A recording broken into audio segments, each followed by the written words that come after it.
একটা মিউজিক বাজিয়েছে বাসিওয়ালা, ওর কারণে ওরা 5 জনেই 500 টাকা পুরস্কার পাইল। ট্রেনারের পরটা বন্ধ করে দিন।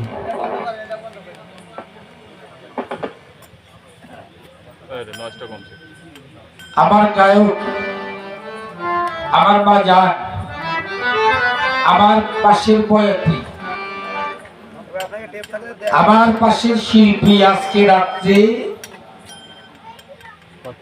আমার অন্তর একজন মানুষ, জুয়েল সরকার, আপনাদের এলাকার সন্তান। এত চাওয়ার ধারণা বিহীন চাওয়ার, বেশি বেশি বাবা রে বাবা, চালাক, অতিরিক্ত চালাক রে। খোসা কি দেওয়ান সাহেব, খোসা কি গোড়ায় দিতেছে? আমার বাজানকে আমি এত ভালোবাসি, ভালোবাসে বাজানের কাছে বন্ধনার ভিতরে একটু পরীক্ষার শুরুবর্তী কথা রাখছিলাম, ঠকানোর জন্য না। আধি পিতা আদম, আধি পিতা কাকে বলে? আধি কি? সবার আগে, তার আগে আর কোন মানুষের সৃষ্টি হয় না। তাকে সৃষ্টি করে আল্লাহ এই বাহানা করলো রহস্যটা, এটাই কিন্তু কথা ছিল, তাই না? এই গন্ধমটাকে তাকে বাহানা করার জন্য সে সৃষ্টি, আদমকে সৃষ্টি করার পরে কি গন্ধম গাছ সৃষ্টি করলো না, তার আগে গন্ধমের ফল সৃষ্টি করলো। এই তো ছোট্ট কথা, সেই কথাটা রে বাবা বুঝাইতে গিয়া আশ্রয়া পাশ্রয়া মশ্রয়া একেবারে এত সময় লাগাইছে। আবার বলতেছি যে অনেকগুলো ইউটিউব চ্যানেল, বলবো বলবো কে বলে বলে, আবার কে বলতেছে বলা যায় না। গানের ভিতর যদি আমরা বলি যে গন্ধমকে অপরাধী হয়েছে, এইটা বলতে পারবো, কিন্তু কথাটা পরিপূর্ণভাবে ভাঙতে যে কষ্ট হইব, এইটা রহস্য কি?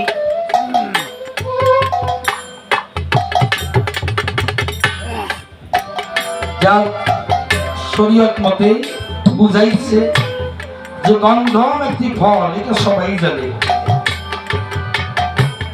আর একটা জিনিস বুঝাইছে আমার জুয়েল বাবা জান, ওরে আদম হইতে সৃষ্টি হইছে গন্ধমের প্রমাণ বলছে না, এটা ভালো লাগছে। আমি তো সরকারের মুখে একটি গান শুনছিলাম, গন্ধমের চিনে দানা খাইলে জীবের পাপ হবে না। মানে সেই গন্ধমের 3টি দানা, 5টি কোষা, 7 পাঁচে গাছে,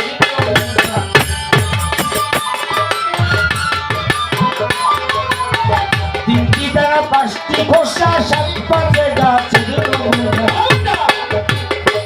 গন্ধমের চিনে দানা খাইলে জীবের পাপ হবে না, গন্ধমের চিনে দানা খাইলে জীবের পাপ হবে না।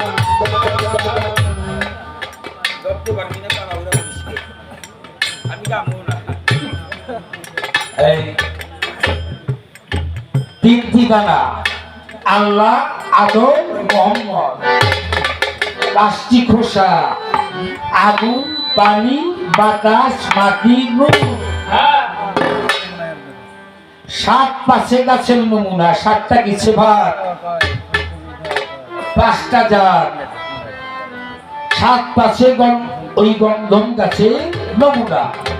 গন্ধমের ভিতরে 5টা জাতও আছে, 7টা সেবাতও আছে। জাত হইছে আল্লাহর জাত, সেবাত হইছে আল্লাহর গুণ। গন্ধমের ভিতরে আল্লাহর গুণও আছে, গন্ধমের ভিতরে আল্লাহর জাতও আছে। কিন্তু এইটারে বুঝাইতে গেলে সমস্যা হইব, এই কথাটা আপনি কে শিখে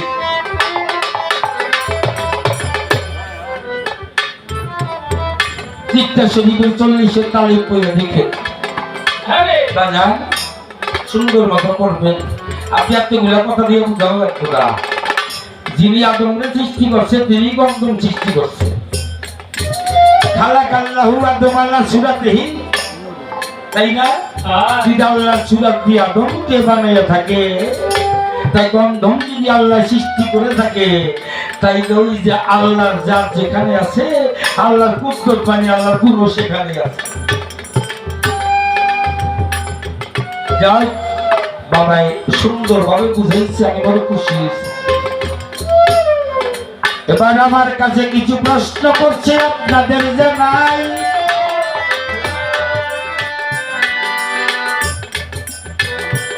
বাজান যে ভক্তের পালা দিয়েছে, ভাই রে দাদু ভাই, আমাকে দিয়েছে গুরুর ভূমিকা। আসলের ভিতরে এমন ভাবে কিছু কথা বললো আসলের মাঝারে, আমার ভক্ত অনেক প্রাকনা ভক্ত ভক্ত দেখছি বা অনেক জায়গায় গান করছি গুরু ভক্তের বলা, কিন্তু আরো পাকনা ভক্ত কম দেখছি। একটা হয়েছে পাকা আর একটা হয়েছে পাকনা। পাকনা মানে নিজে প্রশ্ন করাবো, নিজে বুঝাইতো, নিজেই প্রশ্ন করাবো, নিজে বুঝাইতো চায়, মানে একটা বুঝায় যায়।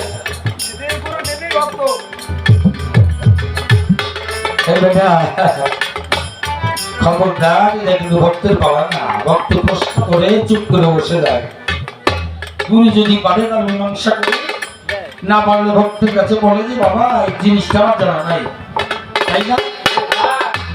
গুরু ভক্তের ভিতরে এমন একটি পালা, গুরু ভক্ত গুরুকে ঠকানোর জন্য যদি কোনো প্রশ্ন করা হয়, ওই গুরু শিষ্যের পালাটাই ওই জায়গা হয় না। এখন প্রশ্ন করেছি, দেখছেন আমি বন্ধনা করেছি। সত্যের যুগে ছিল হরি, তুমি সত্যনারায়ণ ভক্তের বাসরি। ত্রেতা যুগে ভক্তের জন্য নাম ধরেছ হরে রাম। তারপরে কৃষ্ণ সাজিয়া রাধার সনে প্রেম করিলা ভক্ত বানাইয়া, তুমি বৃন্দাবন ডাকছো সাজাইয়া ভক্তের সাথে করতে প্রেম।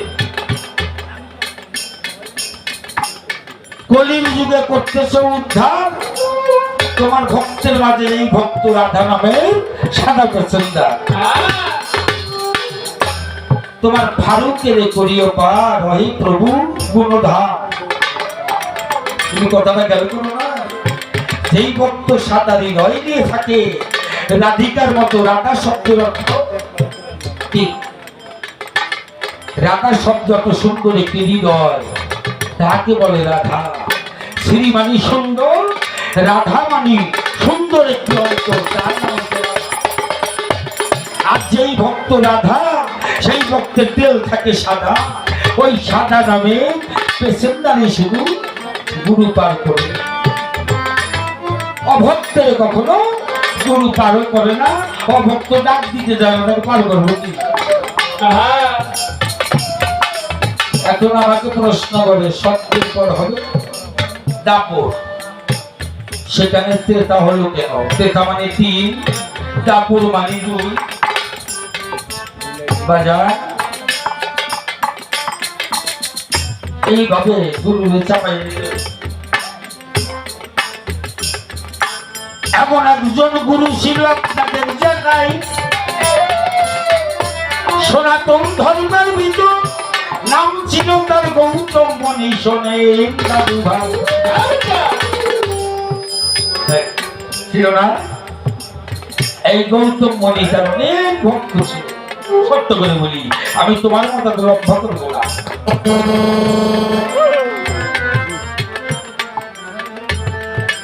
এই গৌতম মনির একজন ভক্ত ছিল। একদিন গুরুর কাছে কয়, আমি তো জগতে কিছু চাই না রে তোর দয়া, একটি বস্তু চাই দিবানি আমার।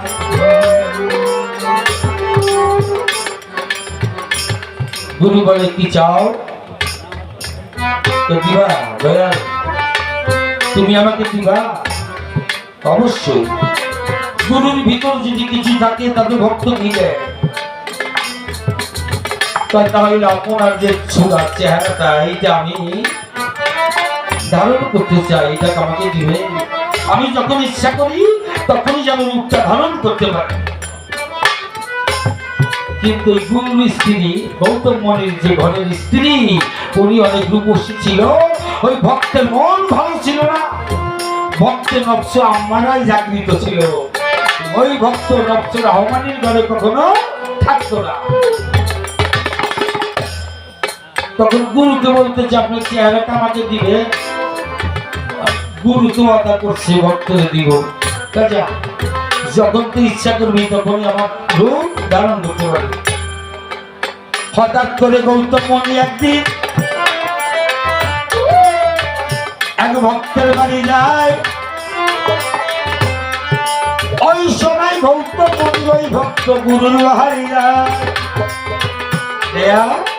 গুরু রূপ ধারণ করে ঘরে চলে গেছে। তারপরে তার স্ত্রী দেখছে যে চেহারাটা কি ধরার জায়গা নেই। যখন আসল গুরু বাড়ি থেকে সত্য করে বলি তখন ওই ভক্ত বের হয়ে গেছে। এখন গৌতম মুনি দেখতেছে এক লোক যায়, এখন স্ত্রীকে জিজ্ঞাসা বলতেছে কে গেল? তাকে তুমি তো বলে না, কে জানি গেল ঘর থেকে, না তুমিই তো। বলে না তো, আমি তো আসলাম কেবল আমার এক ভক্তের বাড়ি। বলতো নদী আপনিই তো ঘর থেকে বের হয়ে গেলেন, আপনি আবার আমাকে প্রশ্ন করে বলে মিথ্যাবাদী, তুমি আমার সাথে মিথ্যা কথা বলো। আমি তোমাকে অভিশাপ দিয়ে দিলাম, তুমি আর কোনদিন এই মানুষ,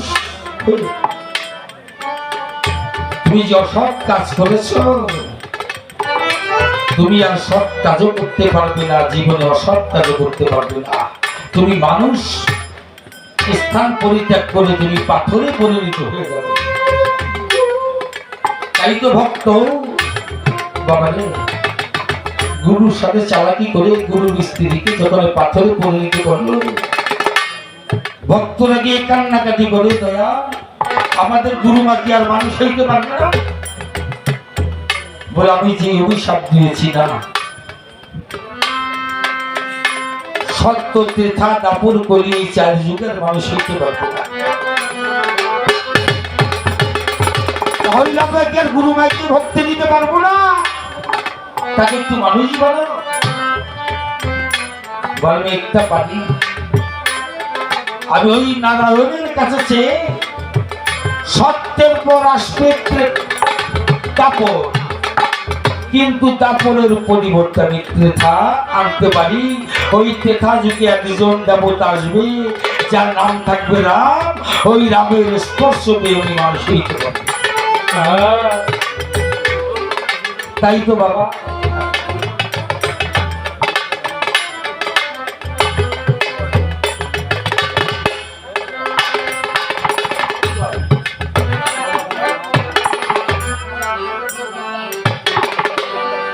এই তো তোমার প্রশ্ন ছিল।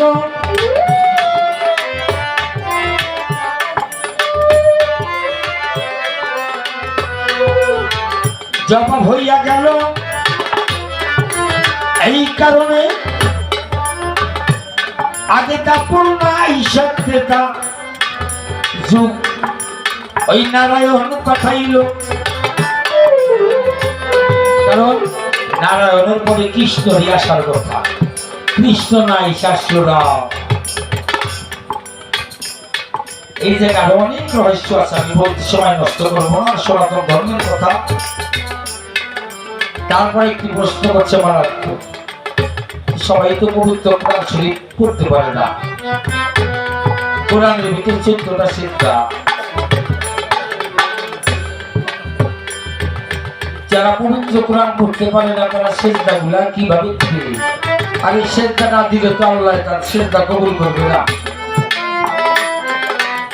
4 কালেমায় 14 সেজদা। এখন আমার বাজান বলেছে লা ইলাহা ইল্লাল্লাহু এই হরফের ভিতর কয়টা? 12টা। মুহাম্মদ রাসূলুল্লাহ এই হরফের ভিতর কয়টা? 12টা। কিন্তু এই জায়গাতে 14 আসলো না, 2 গেল কই? বাবা রে, একটা কাজে নিষেধা